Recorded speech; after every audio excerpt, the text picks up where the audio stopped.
A las puertas del ocaso de 1944, el destino de la guerra había sufrido una metamorfosis.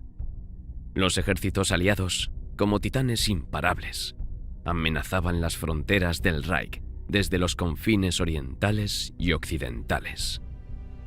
Mientras tanto, la majestuosa capital, Berlín, yacía reducida a escombros, sometida a un bombardeo enemigo incesante. Los habitantes, demacrados por la escasez de alimentos y las penurias de la guerra, se veían privados de cualquier razón para celebrar las próximas festividades de fin de año. El humor negro que alguna vez resonó en las calles de Berlín se había transformado en un humor sombrío, encapsulado en un chiste que circulaba en la ciudad en esos días aciagos. Sé práctico, regala un ataúd. 2 años atrás, se produjo un cambio sísmico en el psique alemán, justo antes de la temporada navideña de 1942, alimentado por rumores de que el sexto ejército del general Paulus se encontraba cercado por el ejército rojo en el Volga. El liderazgo nazi luchaba por reconocer la inminente aniquilación de la colosal formación de la Wehrmacht entre las ruinas de Stalingrado y la estepa helada. En previsión de entregar sombrías noticias, Joseph Goebbels, el ministro de Propaganda e Información, declaró una Navidad teutónica en 1942, marcada por la frugalidad y el compromiso ideológico inquebrantable. Las velas dieron paso a las coronas y las melodías tradicionales fueron eclipsadas por interpretaciones de Noche de Paz. Para 1944, el recuerdo de un ganso asado tradicional se desvaneció en el olvido, reemplazado por misivas familiares sobre estructuras arrasadas para hijos que regresaban del frente. Los bombardeos aéreos, orquestados alternativamente por los británicos durante la noche y los estadounidenses durante el día, se volvieron tan habituales que los berlineses encontraron consuelo en sótanos y refugios subterráneos, abandonando sus camas. La escasez de descanso alimentaba una amalgama de histeria reprimida y resignación fatalista. La aprensión de represalias de la Gestapo por sentimientos derrotistas disminuyó, evidente en la proliferación de bromas. El acrónimo LSR, que originalmente significaba Luftschutzraum, refugio antiaéreo, se transformó humorísticamente en Lerne schnell Russisch, aprende ruso rápidamente. La torre del zoológico, la gigantesca edificación antiaérea de Berlín que contaba con baterías en la azotea y refugios amplios, se cernía sobre el paisaje urbano. El ambiente prevaleciente presagiaba una inminente ruptura societal y nacional. Los berlineses, convencidos de la inminente devaluación de su moneda, se entregaban a gastos extravagantes. La escasez de agua durante los ataques aéreos transformó los baños en lugares poco atractivos. Las autoridades ocasionalmente sellaban los lavabos debido a un aumento en los suicidios en su interior. Un reflejo crudo del tormento de la ciudad. Con santuarios insuficientes para una población de 3 millones, los trabajadores extranjeros, distinguidos por letras que denotaban su origen, estaban prohibidos en los refugios subterráneos y sótanos del metro. Esta directiva, derivada de las doctrinas raciales nazis y la percepción de la dispensabilidad de los trabajadores del Este, exacerbaba las luchas enfrentadas por la diversa fuerza laboral. Sin embargo, entre los trabajadores extranjeros, algunos disfrutaban de una mayor autonomía y presenciaban un cambio de fortuna a medida que avanzaba el ejército rojo. Los berlineses, sin embargo, se aferraban a un temor ancestral y gutural del intruso eslavo oriental, una aprehensión que fácilmente se transformaba en animosidad. En febrero de 1945, los nervios estaban ya a flor de piel. y los ciudadanos del Reich aún no eran conscientes de lo que estaba por venir. Era una noche larga, gélida e invernal en la ciudad alemana de Dresde, cuando, pasadas las 9 de la noche, las sirenas de alerta temprana comenzaron a aullar. Como era habitual, los habitantes se dirigieron a los sótanos de sus hogares o a los escasos búnkers disponibles para resguardarse. Era prácticamente parte de su rutina. Una rutina que varias ciudades de Alemania habían experimentado desde el inicio de la Segunda Guerra Mundial en 1939. Sin embargo, esa noche del 13 de febrero de 1945 sería diferente. Esta vez no se trataba simplemente de otro ataque. Sin preverlo siquiera, los residentes de Dresde se convertirían en las víctimas de uno de los ataques más brutales y mortíferos perpetrados por los aliados, en particular por la Real Fuerza Aérea Británica y las fuerzas aéreas del Ejército de Estados Unidos. La segunda oleada de ataques sobre Dresde se inició a la 1:23 de la madrugada. Sin electricidad, las sirenas se tuvieron que manipular de forma manual. A esa hora el incendio de la ciudad era tan pavoroso que podía verse a 100 kilómetros de distancia. La columna de humo se levantaba a 4.600 metros. Las operaciones de extinción tuvieron que ser paralizadas, y las altas temperaturas derritieron el vidrio y el metal. Los habitantes de la ciudad murieron calcinados a causa de un shock térmico y asfixiados en los refugios por los gases de la combustión o por la falta de oxígeno. En la estación central de Hauptbahnhof, la barbarie superó todo lo que se pueda imaginar. Los refugiados se apiñaban en vagones de carga. Otros atestaban los pasillos y los túneles. 2 trenes acababan de llegar de Königsbrück con cientos de niños que habían sido evacuados al este y ahora volvían a ser evacuados para salvarlos del ejército ruso que se estaba acercando. Con las primeras bombas incendiarias, los pasillos y los túneles se inundaron de humo. En el segundo ataque, concentrado en bombardear la estación, los refugiados perecieron asfixiados o quemados vivos. La intensidad del calor era tal que derretía los cuerpos sobre el pavimento. En palabras del periodista Philip Knightley, las llamas devoraron toda la materia orgánica a su paso. Todo lo que era combustible ardió. La gente murió derretida, incinerada o por asfixia. Al día siguiente, llegaron aviones norteamericanos para ametrallar a los supervivientes que intentaban alcanzar la orilla del Elba. La ciudad carecía de luz y agua. Ante la ausencia de refugios o búnkers de hormigón, la gente, en su desesperación, buscó resguardo en los sótanos de antiguas edificaciones. Para muchos, lo que debía protegerlos terminó aplastándolos literalmente, cayendo sobre sus cabezas. Otros sucumbieron al calor, agotándose el oxígeno y quedando solo monóxido de carbono para respirar. El lugar que habían elegido para protegerse se transformó, de hecho, en un horno. El infierno se apoderó de la antigua ciudad alemana. Las calles que alguna vez fueron bulliciosas se convirtieron en una cantera espectral en apenas 20 minutos, donde resonaban lamentos, llantos desgarradores, explosiones tardías y, ocasionalmente, el estrépito sordo de algún derrumbe posterior.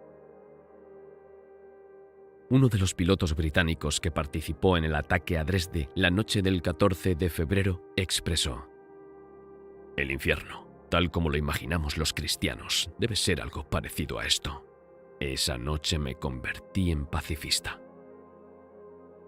Luego surgió el desafío de retirar los cuerpos debajo de los cientos de kilos de escombros, identificar los cadáveres y brindarles un adecuado sepelio. A medida que el clima cambiaba, el hedor se volvía insoportable. El cementerio de la ciudad no daba abasto. y las fuerzas de los supervivientes se agotaban. Identificar a las mujeres resultaba más complicado que a los hombres. Sus documentos estaban en bolsos que quedaron lejos de sus cuerpos o se confundían con los de otras víctimas. En ese momento, Churchill escribió una carta a sus altos mandos. Comprendo que es crucial centrarse en objetivos militares, como las plantas petrolíferas y las comunicaciones inmediatamente adyacentes a la zona de combate, en lugar de realizar actos de terror y destrucción gratuitos, por impresionantes que estos puedan parecer. Transcurrían los meses finales de la Segunda Guerra Mundial, meses en los que, en una resistencia desesperada, las fuerzas alemanas intentan retardar la aplastante superioridad de la ofensiva soviética, que, como un imparable rodillo, avanzaba hacia los territorios orientales del Reich alemán. En los campos de batalla, donde antes resonaban los gritos de soldados curtidos por la guerra, ahora retumbaban los pasos de ancianos valientes y niños llamados a defender una patria exhausta. Los sacrificios inútiles solo avivaban el descontento de la población, que comenzó a simpatizar con la idea de dar refugio a los desertores.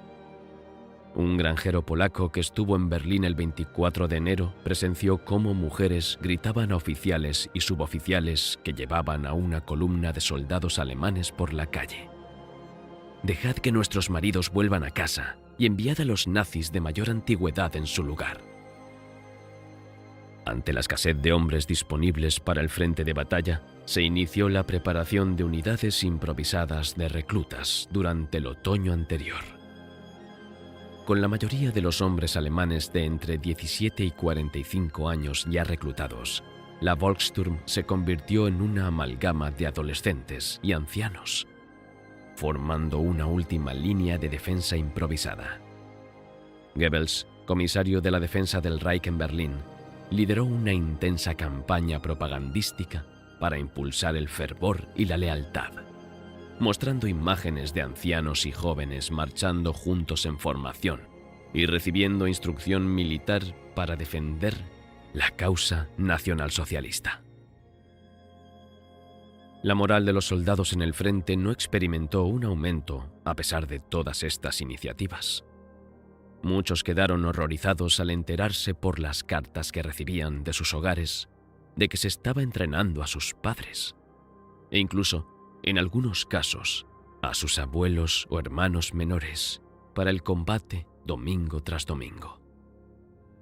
En realidad, la mayoría de los alemanes mostraban un gran escepticismo, que en parte se debía a su proverbial respeto por la especialización profesional.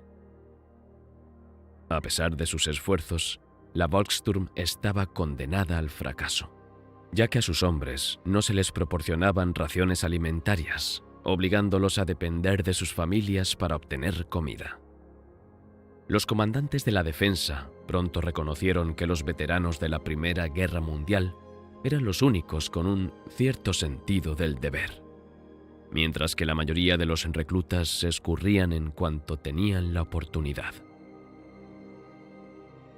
Otro de los grupos paramilitares creados de forma desesperada al final de la guerra fueron las guerrillas Werwolf. Himmler se trasladó a su cuartel general en Hohenlinchen para recibir información sobre el proyecto Werwolf. En compañía de Prötzmann y otros altos mandos militares de las SS, Himmler expresó la intención de crear y organizar un movimiento de resistencia en Alemania. No obstante, según Skorzeny, desde el principio, Himmler manifestó escepticismo acerca de las posibilidades de éxito del plan. La guerra, voraz devoradora de generaciones, había transformado el ejército en una amalgama de aquellos que conocían más inviernos que batallas. Entre los viejos guerreros, cuyas arrugas contaban historias de épocas pasadas, y los jóvenes que apenas comprendían el peso de un rifle, emergía un eco de resistencia. En un principio, los reclutas de Werwolf provenían de las Waffen-SS, el ejército, las juventudes hitlerianas la gendarmería y la Gestapo. Pero el paso del tiempo, la agudización de la crisis militar y la acuciante escasez de recursos hicieron que los aspirantes sean cada vez más jóvenes, y finalmente fueron muchos los chicos que terminaron poniendo el cuerpo y su propia vida, la mayoría de las veces, inútilmente. A medida que el proyecto Werwolf avanzaba, los diversos grupos y personalidades dentro del monumental despliegue burocrático del Tercer Reich se involucraron en esta iniciativa, como era común con todas las nuevas empresas del imperio hitleriano. Casi simultáneamente a la formación de los Hombres Lobo de Protzmann, surgió el proyecto Nussknacker, Cascanueces, liderado por Arthur Axmann, jefe de las Juventudes Hitlerianas. Su propósito era instruir a los mayores de 14 años de su organización en tácticas de guerra de guerrillas. Aunque el proyecto de Nussknacker fue absorbido por el grupo de Protzmann en enero de 1945, aquellos jóvenes que no recibieron entrenamiento, ya sea por falta de tiempo o por ser menores de 14 años, fueron alentados a llevar a cabo acciones de sabotaje.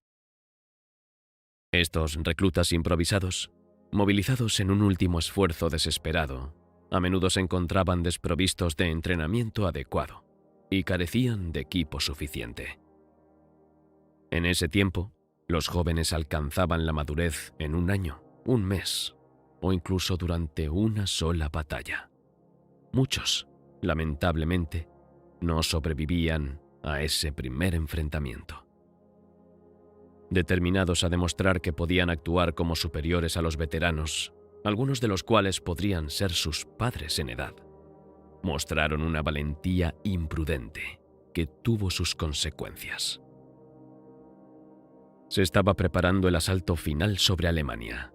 Los pueblos de la Prusia Oriental, que hasta hace escasos meses contemplaban la guerra como algo lejano, ahora comprobaban cómo se cernía sobre ellos con toda su crudeza. Los soldados soviéticos habían pintado en las torretas de sus tanques frases como «Adelante, hacia la guarida de los fascistas» o «Venganza y muerte a los invasores alemanes». Encontraron escasa resistencia cuando los T-34 y los carros pesados Stalin avanzaron a las 2 de la tarde. La escarcha que cubría sus cascos les proporcionaba un efectivo camuflaje en el campo que se extendía ante ellos. El avance de las fuerzas soviéticas por la Prusia Oriental y el temor a las atrocidades que cometieron en los primeros pueblos ocupados desataron el pánico en la región. La situación para Alemania se volvió dramática debido a la desesperada huida de cientos de miles de refugiados, mujeres, niños y ancianos.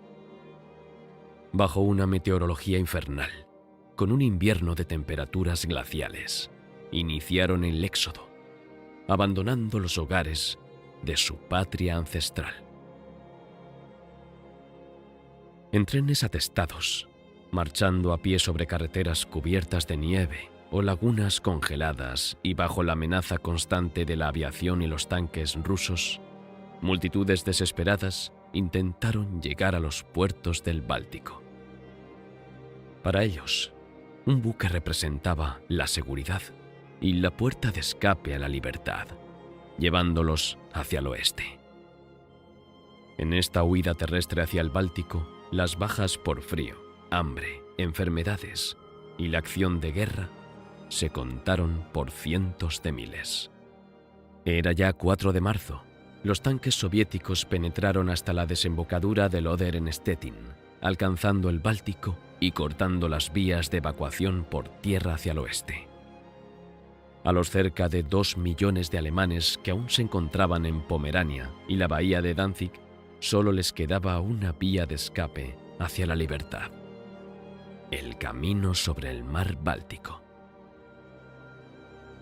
En las últimas semanas de la guerra, aunque no hubiera un frente oriental u occidental claramente definido, incluso en la guerra atomizada con focos aislados de conflicto, aún existían soldados dispuestos a resistir el mayor tiempo posible. A pesar de la escasez creciente de armas, municiones y combustible, grupos pequeños seguían luchando. Los nacidos en 1926 o después eran conocidos como la generación Flackelfer, ya que habían crecido con las juventudes hitlerianas y habían participado como ayudantes antiaéreos en la defensa de artillería antiaérea cuando eran niños. Debido a su completo adoctrinamiento bajo los nacionalsocialistas, estos jóvenes soldados eran utilizados rutinariamente como los últimos, y a menudo fanáticos, disponibles para el sacrificio en batallas defensivas y últimas resistencias. En estos últimos días de la guerra, la imagen común era la de jóvenes de 16 o 17 años, con las mangas arremangadas y uniformes que ya no les quedaban, luchando no solo por su país, sino también por el único régimen que habían conocido. El mayor temor entre los alemanes, tanto soldados como civiles, era la aproximación del Ejército Rojo. Después de 3 años y medio librados en una guerra de desgaste, o más bien una guerra de aniquilación contra la Unión Soviética y específicamente su pueblo eslavo, el temor a la venganza difícilmente podría considerarse infundado. Sin embargo, la violencia de los soldados soviéticos, que se dirigía principalmente a las mujeres alemanas, fue más un reflejo de la barbarie de las tropas que un acto con motivación política. Tan pronto como se supo que las tropas soviéticas se acercaban, la población civil huyó masivamente hacia el oeste. A principios de marzo de 1945, casi 8,5 millones de personas habían abandonado las regiones del este de Alemania. Además, cerca de 1,5 millones de desplazados internos provenían de las ciudades occidentales que desde entonces habían caído en manos de estadounidenses y británicos. Había casi 5 millones de ancianos, mujeres y niños que habían escapado del bombardeo aéreo de sus ciudades refugiándose en el campo circundante. Mientras que el estruendo de la artillería soviética y el zumbido de las unidades de bombarderos aliados llenaban de terror a la mayoría de los alemanes, para otros esos mismos sonidos eran señales de esperanza. Sobre todo, aquellos que estaban encarcelados en campos de concentración y otros campos nazis para trabajos forzados o prisioneros políticos anhelaban la liberación y, en última instancia, veían esas incursiones aliadas como una oportunidad de supervivencia.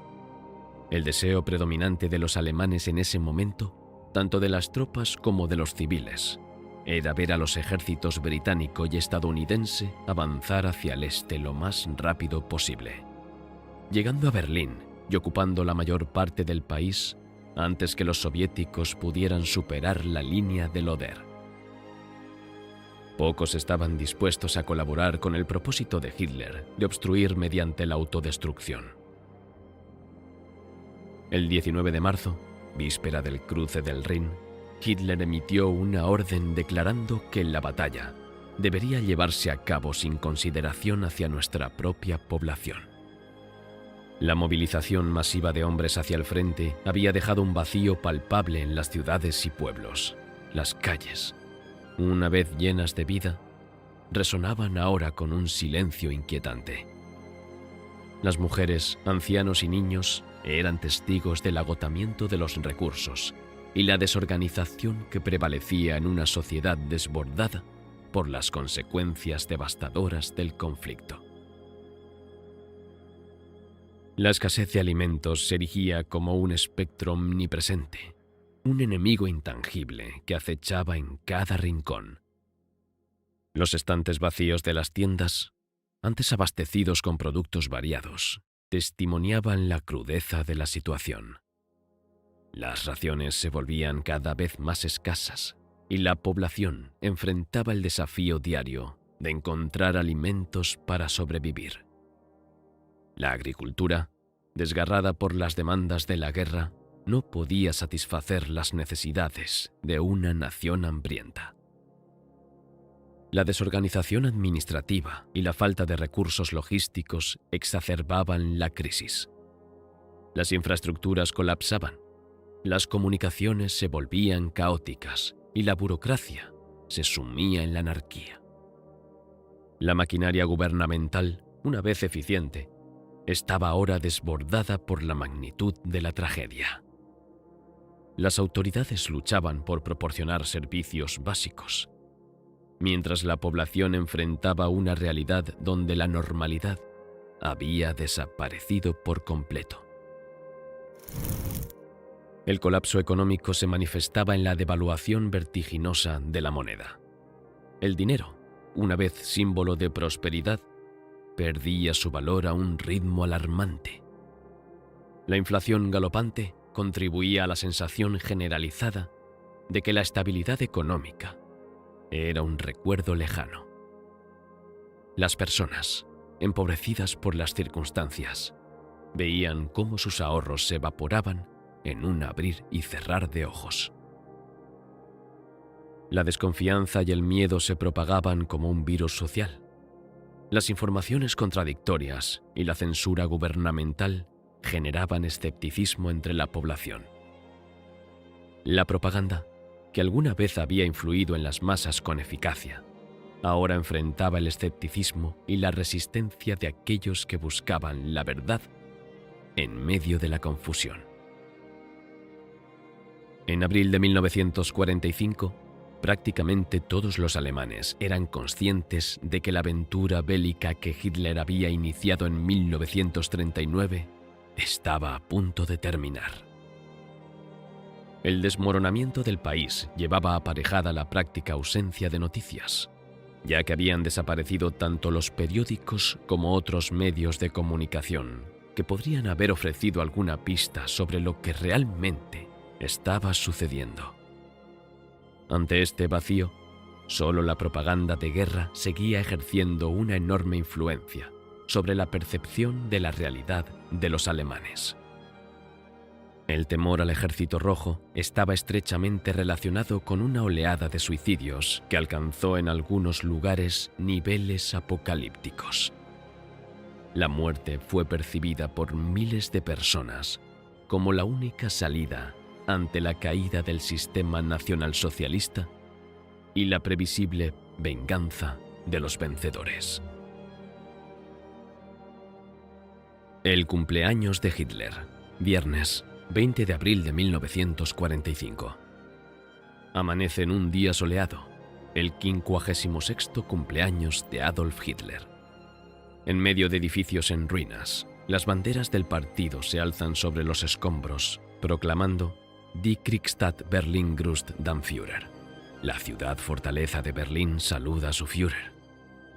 Aunque en años anteriores las felicitaciones inundaban la Cancillería del Reich, en 1945, pocos paquetes y cartas llegan, reflejando la desolación de la ciudad y la escasez de recursos, incluso en el Zoo de Berlín, donde muchos animales sufren de inanición. A Goering lo despertó aquella mañana en Karinhall, la casa de campo que poseía al norte de Berlín, la descarga que abría la ofensiva de Rokossowski. Fuera había un convoy de camiones de la Luftwaffe, que en esos momentos eran necesarios para llevar a cabo labores más urgentes, cargados con el botín que había reunido. Un destacamento de motoristas lo escoltaría en dirección al sur. El Reichsmarschall dedicó unas pocas palabras a los soldados y les saludó al partir. Himmler habría regresado al sanatorio de Hohenlichen la noche anterior y a medianoche hizo que le llevaran champán a fin de brindar por el Führer. Goebbels, el único miembro de la cúpula nazi dispuesto a permanecer con el Führer en Berlín hasta el final, por amargo que pudiera ser este, emitió un discurso de cumpleaños aquella mañana en que pedía a todos los alemanes que creyeran ciegamente en su líder, que lograría, a la postre, guiarlos hacia el final de las dificultades. Las amas de casa más precavidas empezaron a empacar sus maletas con provisiones esenciales, anticipándose a la batalla inminente y buscando refugio en los sótanos para sobrevivir. Las víctimas entre la población civil fueron numerosas. Las mujeres que esperaban en fila por alimentos cerraban filas como miembros de la infantería napoleónica, resistiendo incluso después de que la explosión de un proyectil diezmara la fila en la que se encontraban. Se decía que limpiaban la sangre de sus cartillas de racionamiento y seguían resistiendo.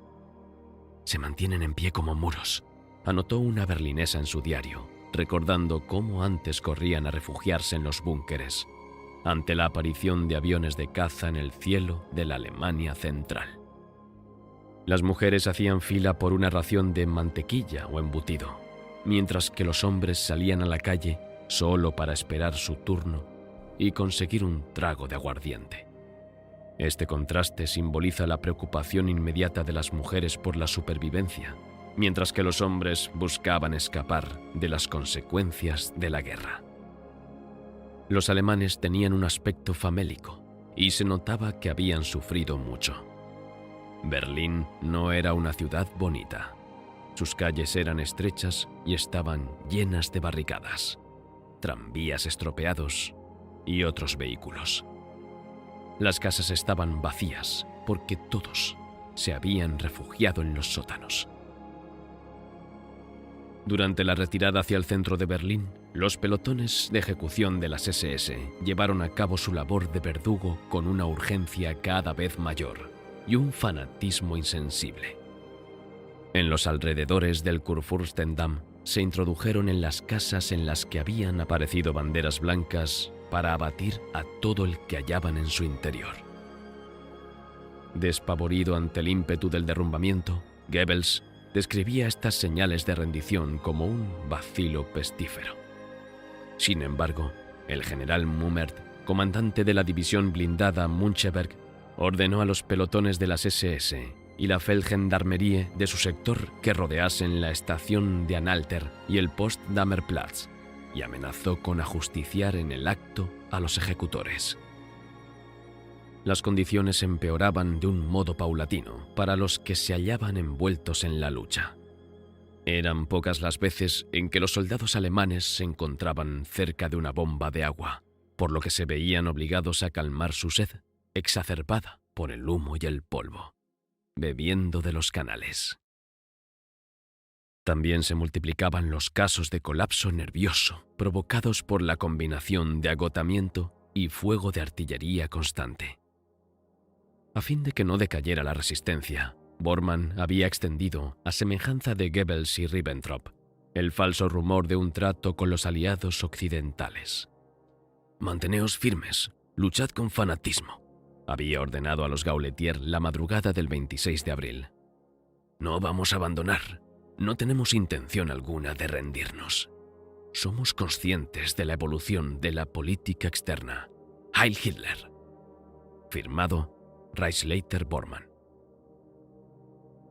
La mentira quedó pronto subrayada por la reacción de Hitler y Goebbels ante los empeños de Himmler por buscar un alto el fuego verdadero con las potencias occidentales. Hamburgo, 1 de mayo de 1945. En la radio sonaba Wagner. Interrumpieron un movimiento de manera abrupta. Una voz apagada avisó que en pocos minutos habría noticias trascendentes. Eran las 9:30 de la noche. La voz se corrió por Alemania. En casi todas las casas del país se sentaron a esperar, inmóviles, con los ojos clavados en sus aparatos de radio. Aunque, a esa altura, sabían que ninguna novedad podía ser buena. Más de una hora después del anuncio de la convocatoria a prestar atención, tras Bruckner apareció la voz del almirante Karl Dönitz. Grave, se notaba la tristeza y la preocupación en cada sílaba pronunciada. Las certezas del pasado se habían desvanecido. Hombres y mujeres alemanas, soldados de nuestras fuerzas armadas. Nuestro Führer, Adolf Hitler, ha caído. Afirmó que había muerto combatiendo al enemigo y no dio demasiadas precisiones más sobre las circunstancias del deceso. Aclaró que él había sido designado sucesor. Insistió en que había que defenderse de los bolcheviques y que la lucha continuaba. En Alemania sabían que eso significaba el fin, que eso que ellos imaginaban, pese a la desinformación en la que vivían, se había convertido en realidad. La guerra estaba por terminar y ellos quedarían a merced de sus enemigos. Dönitz les evitó enterarse que Hitler se había autoeliminado. No quería desmoralizar aún más a su gente. En Demmin, algo aterrador sucedió, llevando a la población a enfrentar una situación de terror en 3 días. Demmin era, en 1945, un pequeño enclave de 15.000 habitantes, 156 kilómetros al norte de Berlín, en la actual Pomerania Occidental. En 3 días, más del 10% de sus habitantes se habían quitado de en medio. En la tarde del 30 de abril, varias banderas blancas flameaban en los edificios públicos de Demmin y en el campanario de su iglesia principal. 3 negociadores soviéticos, entre ellos un oficial alemán, se acercaron para prometer que los habitantes de la ciudad no iban a ser molestados, ni habría saqueos, si Demmin aceptaba rendirse sin luchar. Fueron asesinados por francotiradores de las juventudes hitlerianas. Rolf Dietrich Schulz, que tenía 9 años entonces, declaró muchos años después que había visto y oído a Gerhard Moldenhauer, un ferviente nacionalsocialista, profesor de la escuela local, que decía a un vecino: «Acabo de disparar a mi mujer y a mis 3 hijos. Ahora solo quiero acabar con algunos rusos». En la noche de ese día, después de un atardecer en falsa calma, los soviéticos saquearon e incendiaron la ciudad en una locura de violencia que se extendió a lo largo de 3 días terribles. Violaron a casi todas las mujeres y dispararon contra los alemanes que se animaban a protestar. El 80% de la ciudad quedó destruida por las llamas. Los rusos echaban nafta en los muros de las casas y montaban guardia para impedir que el incendio fuese sofocado. Hubo ejecuciones masivas, fusilamientos sumarios y saqueos continuos por parte de soldados borrachos, que habían tomado por asalto un par de destilerías y varios negocios de venta de alcohol. En Demmin, este sentimiento de desencanto abatido, desesperación resignada y fascinación por la muerte se materializó de forma impactante. Influenciado por el fanatismo nazi, la certeza del desastre ante la llegada de las tropas soviéticas, el sentimiento de culpa por los crímenes de guerra y matanzas en campos de exterminio nazis en Europa, generando una especie de histeria colectiva. Entrevista con María Ivanovich, superviviente de Dresde. Usted dijo que estuvo en Dresde durante el bombardeo del 14 de febrero de 1945. ¿Puede decirme qué vio y cómo llegó a Dresde? Sí, nací en Rusia en 1923, cuando los alemanes invadieron. Al principio teníamos miedo, pero pronto aprendimos que no tenían malas intenciones contra nosotros. En 1943 hubo una gran campaña de reclutamiento en Smolensk para ir a Alemania a trabajar. El salario era muy bueno, ya que en el sistema soviético apenas ganábamos algo. Los alemanes se encargarían de todos los gastos de mudanza y viaje, así que me inscribí y fui contratado para trabajar en una fábrica de hielo en Pieschen, un suburbio de Dresde. Mi tiempo en Alemania fue maravilloso. Esa zona del país estaba intacta por la guerra y la gente era muy amigable. Aprendí alemán a través de un programa impartido por rusos. Recuerdo que me sentía un poco sola porque los hombres estaban luchando y yo no tenía novio, así que definitivamente estaba buscando. A los alemanes les encantaba bailar y hacer fiestas, así que me invitaron a muchas por toda la zona. Me gustaba hablar con soldados que habían luchado en el frente oriental, ya que tenía que ver con mi tierra natal. Todavía recuerdo la noche en que llegaron los bombardeos, estaba fría y animada. Desde finales de 1944, muchas miles de personas del este venían a Alemania para escapar del Ejército Rojo. Conocí a tantos rusos que habían huido, que parecía que todo el país se había trasladado al oeste. Escuchaba historias de polacos, ucranianos y bielorrusos sobre las violaciones y asesinatos perpetrados por los soviéticos. especialmente por los partisanos a los que algunos habían logrado escapar. Por primera vez tenía miedo de lo que me podría pasar, ya que sabía que nunca podría volver a casa. Estaba claro que Alemania estaba perdiendo y no se podía ocultar. Me despertaron con un zumbido bajo en el aire y me pregunté qué podría ser. Estaba mirando por mi ventana cuando en la distancia vi bengalas cayendo y supuse que eran bengalas para los bombarderos. Me vestí y desperté a mi compañera de habitación. A ambas miramos por la ventana cuando vimos grandes destellos de luz y luego, segundos después, escuchamos los ensordecedores estruendos. Parecía que duraba para siempre y eventualmente salimos afuera y podíamos sentir el calor del centro de la ciudad. Mientras íbamos a un refugio, me di cuenta de que las sirenas estaban sonando. Nuestro refugio estaba abarrotado de muchos trabajadores extranjeros, mujeres y niños. Los hombres estaban saliendo para combatir los incendios. El olor a casas quemadas se coló en el refugio y algunos empezaron a llorar. Tenía mucho miedo de que comenzaran a bombardear nuestro lado de la ciudad. ¿Realmente viste alguna parte de la ciudad en llamas? Oh, sí. Vi enormes llamas que se elevaban a varios cientos de pies. Parecía siniestro mientras se movía y giraba alrededor. Podía escuchar todas las sirenas, lo que volvía loco. El bombardeo solo duró, creo, unos pocos minutos, pero parecía que las explosiones continuaban durante horas. Extrañamente, no vi a muchas personas afuera.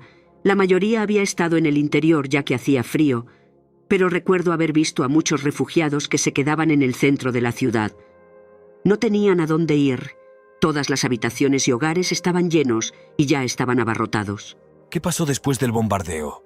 Nos dijeron que teníamos que evacuar, ya que había temor de que los aliados regresaran y atacaran nuestro lado, que habían pasado por alto. Fuimos escoltados a una plataforma de carga de trenes que fue trasladada fuera de la ciudad. Mientras íbamos allí, pude ver a lo lejos muertos tendidos junto al río. Era como una pesadilla. Había incontables cuerpos. Mi amiga Alina sollozaba, ya que conocíamos a muchas personas en la ciudad, ya que a menudo íbamos de compras al centro. El tren se detuvo fuera de la ciudad y subimos, y tuvimos que esperar lo que parecía una eternidad. Creo que era cerca del mediodía cuando nos ordenaron salir de los vagones y alejarnos de la ciudad para buscar refugio. Las sirenas volvieron a sonar y llegó otro grupo de bombarderos. Logramos llegar al otro lado del río de nuevo y entramos en un refugio. Me estremecí al pensar en cuántas personas quedaron atrapadas afuera durante el ataque. Después de una hora, se anunció la señal de todo despejado y salimos. Lo que vi era como un Wagner Götterdämmerung. Toda la ciudad estaba envuelta en llamas y humo. Los sobrevivientes regresaban caminando gritando de terror. Vi a una mujer llevar a su hijo sin vida. La reconocí como una trabajadora polaca e intenté ayudarla, pero estaba en estado de shock y simplemente seguía moviéndose. Fuimos detenidos por un oficial del NSDAP y nos preguntaron si podíamos ayudar a combatir los incendios. Hablé por mi pequeño grupo y dije que podíamos. Recibimos entrenamiento como parte de nuestros trabajos. Subimos a un camión y nos dirigimos hacia la ciudad. ¿Qué viste? Las palabras no pueden describir las escenas. Nos dieron máscaras de gas y nos dijeron que el aire era venenoso. Alguien pensó que también habían soltado gas. Empezamos a ver muertos en las calles. Muchos intentaron llegar al río para salvarse de las llamas. No puedo sacarlos de mi mente. Tenía que haber miles afuera. No teníamos forma de combatir los incendios, ya que las bocas de incendio estaban destruidas o las mangueras se quemaron. Vi un camión de bomberos quemado y el equipo de bomberos tirado junto a él. Era tan grave que nos sacaron, ya que no podíamos hacer nada. Había muchos heridos que necesitaban ayuda, así que nos dirigieron a un puesto de socorro. Me sorprendió ver prisioneros de guerra e incluso algunos prisioneros de campos de concentración sin guardias ayudando a los heridos. Había gritos, llantos y gemidos por todas partes. Padres buscando a sus hijos, niños buscando a sus padres. Era desgarrador. De vez en cuando podíamos escuchar una explosión retardada, y eso aterrorizaba a todos. Un oficial del NSDAP estaba circulando para informar a todos que la ayuda estaba en camino, y Alemania se estaba movilizando para ayudar a la gente. Había tantos extranjeros que varios traductores estaban con él para transmitir el mensaje e instrucciones. Ayudé a vendar a algunos jóvenes que sangraban y estaban quemados. Pensé que escuché aviones de combate acercándose, lo cual algunos celebraron pensando que era la Luftwaffe, pero no lo era. Los aviones de combate descendieron y parecían disparar a las personas de rescate. Se dice hoy que el número de muertos en Dresde fue muy exagerado. Algunos dicen que solo murieron unos pocos miles y que la ciudad era un objetivo legítimo. ¿Qué opinas? He leído esto también, estuve allí y vi todo de primera mano. Puedo decirte que había cientos de miles de refugiados del este de Europa pasando por Dresde. Vi esto personalmente. El centro de la ciudad estaba abarrotado, familias enteras acampando en carros cubiertos por la noche, ya que no había espacio en las casas, y la situación era bastante confusa. Esto se suma a todos los refugiados alemanes de otras ciudades bombardeadas. A veces se alojaban con personas que ni siquiera conocían. He escuchado la cifra de 400.000 usada. Creo que eso podría estar ligeramente exagerado. Sin embargo, la afirmación alemana de 200.000 creo que es posible y suena realista. Vi los cuerpos siendo quemados en las enormes piras ferroviarias. El olor nunca podré olvidarlo. Tuvimos que ayudar, junto con prisioneros y todos los demás, a sacar cuerpos de los sótanos. Muchas veces generaciones enteras estaban muertas juntas. Dresde, en 1945, era una ciudad abarrotada. Cada estructura estaba ocupada por seres humanos de todas las naciones de Europa. Me gustaba Dresde, ya que parecía una metrópoli multinacional y conocía muchas otras chicas de todas partes. En cuanto a si Dresde era un objetivo legítimo, diría que sí y no. Es cierto que había muchas fábricas en Dresde, en su mayoría no militares, utilizadas para la producción de alimentos domésticos y utensilios. Los ferrocarriles eran grandes y ya habían sido bombardeados antes. Podrían repararse fácilmente. No teníamos armas para defender la ciudad. De hecho, la defensa civil se usaba en otras áreas, no en Dresde. Si los aliados hubieran atacado las fábricas, entonces absolutamente Dresde era un objetivo válido, al igual que Londres y Coventry. El problema es que los aliados no golpearon las fábricas. Golpearon el centro mismo de la ciudad donde vivían civiles.